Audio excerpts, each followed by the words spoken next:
পাখির চোখ পশ্চিমবঙ্গের বিধানসভা ভোট আগামীকাল আপনারা জানেন ব্রিগেডে জনসভা করবেন প্রধানমন্ত্রী নরেন্দ্র মোদী এবং আজ সকাল থেকেই আমরা দেখেছি বিজেপি রাজ্য সভাপতি শ্রমিক ভট্টাচার্য, কখনো বিরোধী দলনেতা শুভেন্দু অধিকারী, এছাড়াও বিকেলের দিকে আমরা দেখেছি কেন্দ্রীয় প্রতিমন্ত্রী সুকান্ত মজুমদার, তারা ব্রিগেড পরিদর্শনে আসেন এবং পরিস্থিতি খতিয়ে দেখেন। অন্যদিকে ব্রিগেডের মঞ্চ এবারে দক্ষিণেশ্বর মন্দিরের আদলে তৈরি হচ্ছে।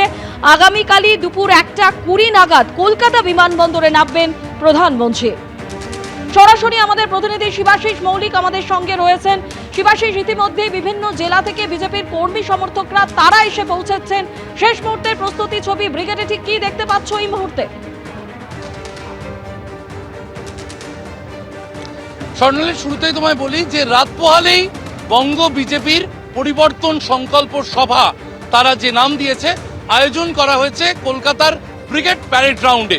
অর্থাৎ আলিপুরদুয়ার থেকে যে পরিবর্তন সংকল্প সভা শুরু করেছিলেন নরেন্দ্র মোদী, আলিপুরদুয়ার, দুর্গাপুর, দমদম, মালদা, সিঙ্গুর হয়ে একেবারে কলকাতার প্রাণকেন্দ্র ব্রিগেড প্যারেড গ্রাউন্ডে।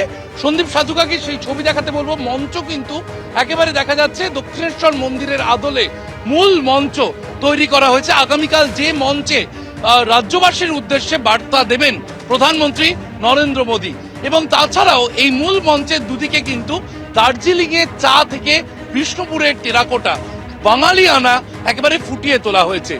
18,600 কোটি টাকার প্রকল্প নিয়ে আসছেন প্রধানমন্ত্রী, এমনটাই কেন্দ্রীয় সরকার সূত্রে জানা যাচ্ছে। প্রশাসনিক সভা করে তিনি 2টো থেকে 2:30 পর্যন্ত যে প্রশাসনিক সভা, যেখানে মমতা বন্দ্যোপাধ্যায়কে কেন্দ্রীয় সরকার আমন্ত্রণ জানিয়েছিল, সেই সভাতে কিন্তু 18,600 কোটি টাকার প্রকল্প নিয়ে আসছেন প্রধানমন্ত্রী আগামীকাল, এবং তারপরই এই ব্রিগেডের মাঠ থেকে তিনি বার্তা দেবেন। আমার সঙ্গে রয়েছেন শালতোড়ার বিজেপি বিধায়িকা চন্দনা বাউরি। আগামীকাল ব্রিগেড, এবং সেই ব্রিগেডের মঞ্চে প্রধানমন্ত্রী আসছে বক্তব্য দিতে। রাজ্যবাসীর কাছে কি বক্তব্য তিনি তুলে ধরবেন বলে আপনারা আশা করেন?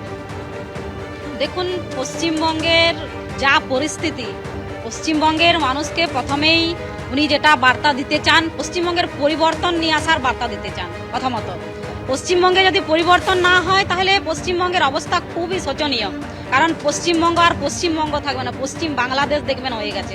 কারণ এই পশ্চিমবঙ্গে আমরা দেখেছি তামান্নাকে হত্যা করা হয়েছে, আমরা দেখেছি হরগোবিন্দ দাস, চন্দন দাসের মতন অনেককেই খুন করে দেওয়া হয়েছে। অনেক বোম বারুদ এই পশ্চিমবঙ্গের বুকে আমরা দেখেছি, উদ্ধার করেছেন পুলিশ।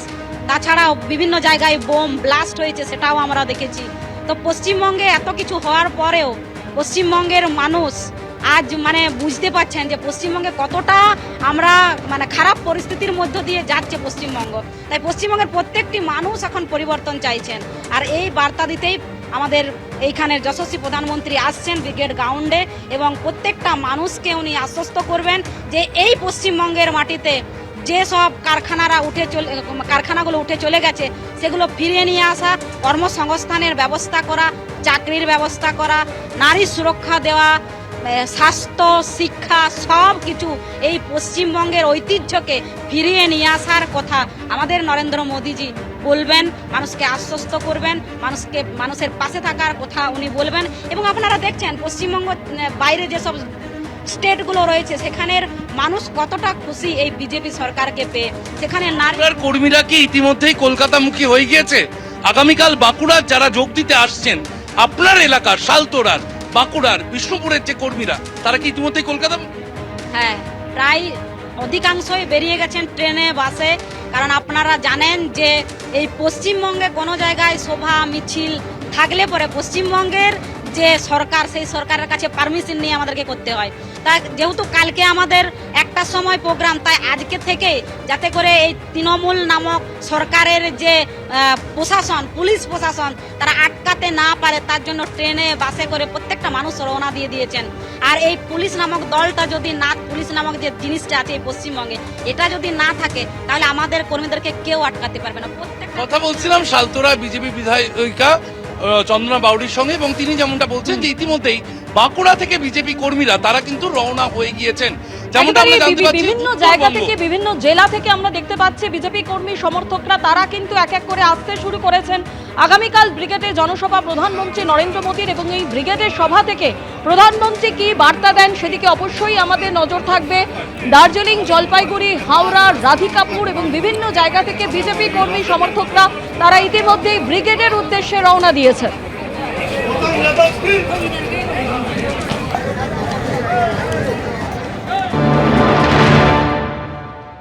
পশ্চিমবঙ্গে যখন বাঙালি কেউ আসেন বাইরে থেকে, বা যখন সারা দেশ থেকেই ওই যাদের বহিরাগত বলেন হিন্দি ভাষাভাষী মানুষরাও যখন আসেন, তো তাদের অন্যতম গন্তব্যস্থল কোথায়?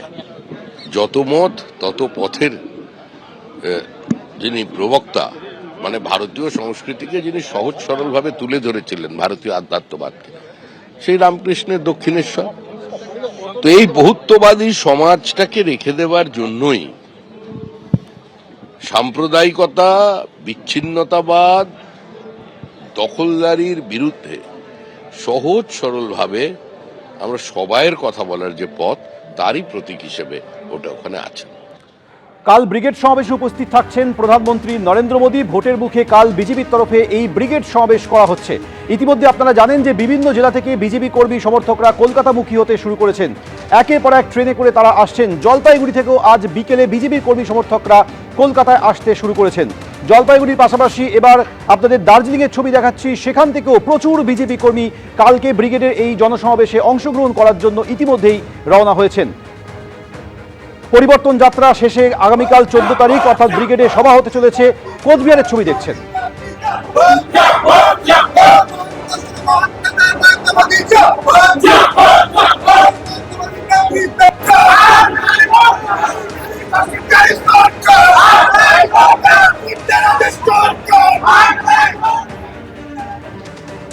আরেকবার কথা বলবো, শিবাশিস মৌলিক আমাদের সঙ্গে রয়েছে। শিবাশিস, ইতিমধ্যেই বিজেপির নেতৃত্বের তরফে বলা হয়েছে যে তারা সরকার গঠন করলে কি কি পরিবর্তন পশ্চিমবঙ্গে হবে, ফলে প্রধানমন্ত্রী আগামীকাল কি বলবেন সেদিকে সকলের নজর রয়েছে। একদমই তাই সৌমেন, দেখো ইতিমধ্যেই এই যে পরিবর্তন যাত্রা, যে পরিবর্তন যাত্রার আগামীকাল এই কর্মসূচির শেষ দিন ব্রিগেড প্যারেড গ্রাউন্ডে কালকে নরেন্দ্র মোদী এই সভার মাধ্যমে 9টি পরিবর্তন যাত্রার সমাপ্তি ঘোষণা করবেন। সেই পরিবর্তন যাত্রাতেই অমিত শাহ তিনি কিন্তু দক্ষিণ 24 পরগনায় তার যে কর্মসূচি ছিল 2রা মার্চ, তিনি ইঙ্গিত দিয়ে রেখেছেন 7ম পে কমিশন তৈরির আশ্বাস দিয়ে রেখেছেন তিনি 45 দিনের মধ্যে, অর্থাৎ বিজেপির সরকার যদি 26-এ প্রতিষ্ঠিত হয় 45 দিনের মধ্যে 7ম পে কমিশন হবে, এমনটা আশ্বাস দিয়েছেন কেন্দ্রীয় স্বরাষ্ট্রমন্ত্রী অমিত শাহ।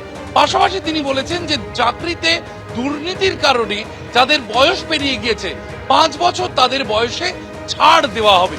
এর পাশাপাশি তার বক্তব্যে ফুটে উঠেছে আরো একাধিক বিষয়, একাধিক ক্ষেত্রে নারীদের জন্য কিছু বিষয় উঠেছে, যুবদের জন্য কিছু বিষয় উঠেছে, কৃষকের জন্য বিষয় উঠে এসেছে।